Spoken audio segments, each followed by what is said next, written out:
I am the Girl Gardener and this is my cottage garden. I don't live in a cottage, it's just a cottage garden and it's 5 years in the making.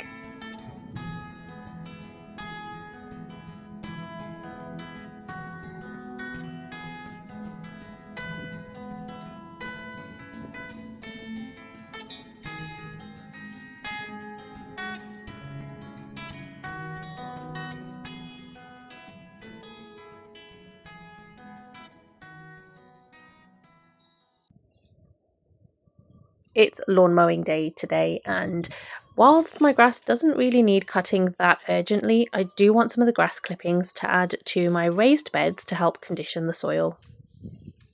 I've been adding grass clippings to all of my garden beds since I put them down, to be honest, and the reason why I do that is because I find that it makes such beautiful fluffy soil, and not only that, it will add nutrients back into those beds for more growing.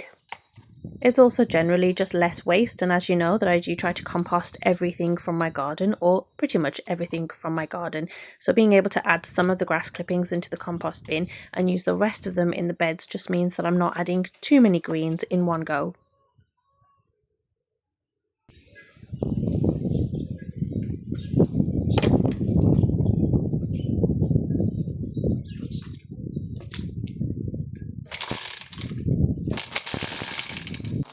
I know that this job might not be one of your most favourite jobs in the garden, but I do like mowing the lawn, and I especially like to get all of the edges done first with a strimmer to tidy them all up before I mow the rest of it.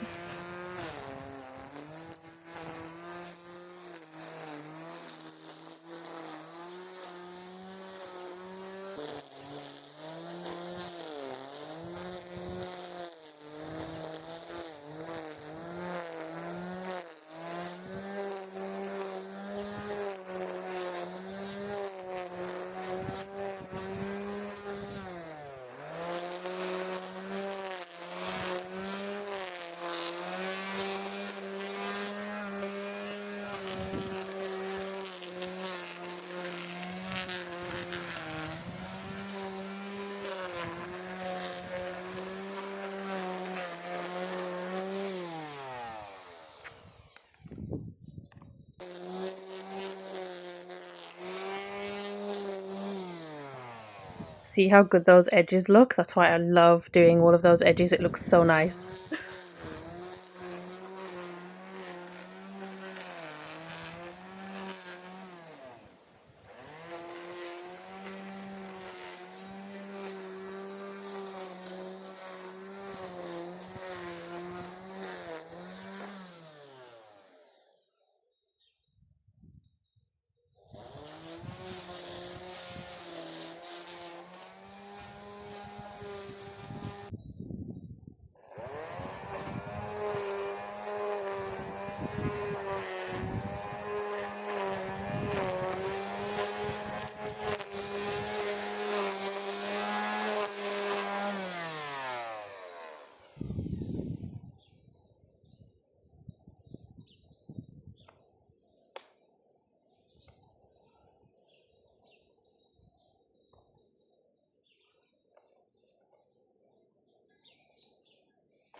So the strimmer wire broke, which is fine, but I found it tricky trying to fix it again. I think the wire is actually wrapped a little bit too tightly around the spool, so I had to open the whole thing. I did unplug the strimmer first before doing that, and then try to fix it. It happened a couple of times, so yeah, this job ended up taking me a little longer than usual.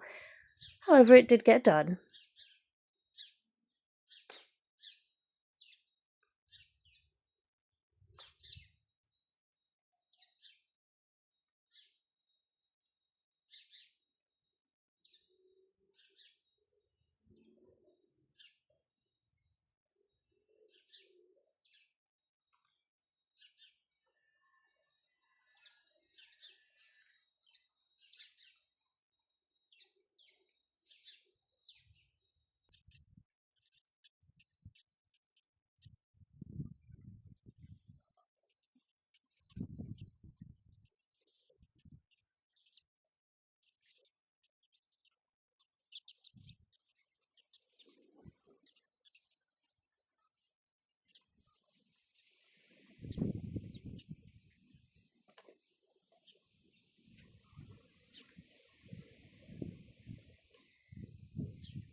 So as you can see, it's not just the strimmer that's being temperamental, but my lawnmower that's not even that old, but I think is out of warranty, is also being a bit temperamental. So the screws that screw the handle to the actual lawnmower, they're lost, they've come off. And so I'm just using some random screws to try and fit them back in. But honestly, in 5 minutes, it's just going to come off again.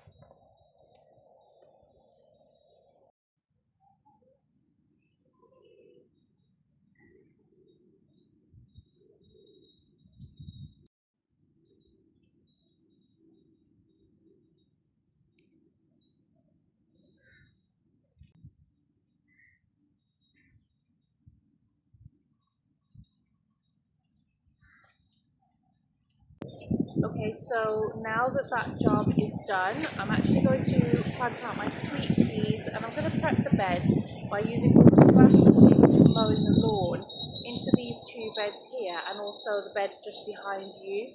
I'm going to mix it into the soil and then water in the soil really, really well, and then put my sweet pea stands in so that we can plant them out.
These obelisks, or sweet pea stands, whatever you want to call them, that you see me setting up here were purchased from Lidl a few years ago, and they've done me pretty good. I have purchased a fourth one this year from Aldi, which I need to set up. I intend to grow my cucamelons on that particular one, but with these ones, all I did was put some chicken wire around them to help the sweet peas climb up, because the first year I set them up, I found that the sweet peas just didn't climb up very well because there are too many gaps.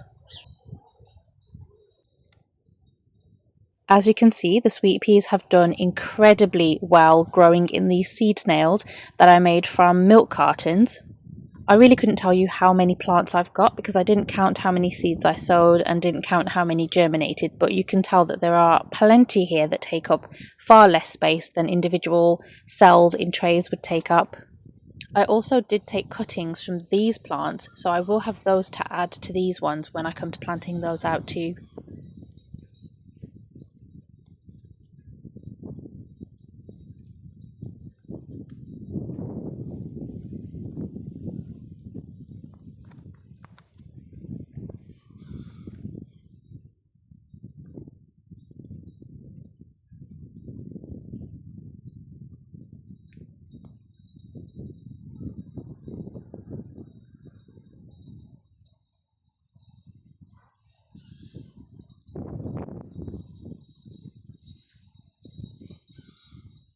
Untangling all of the sweet peas did take a little bit of time, but with patience I managed to get that done without damaging any of the plants.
It has been an absolutely glorious and productive week in the garden. I hope it has been for you too, and you can sit down and enjoy a nice hot cup of tea like me. Thank you so much for watching, and I will see you next time.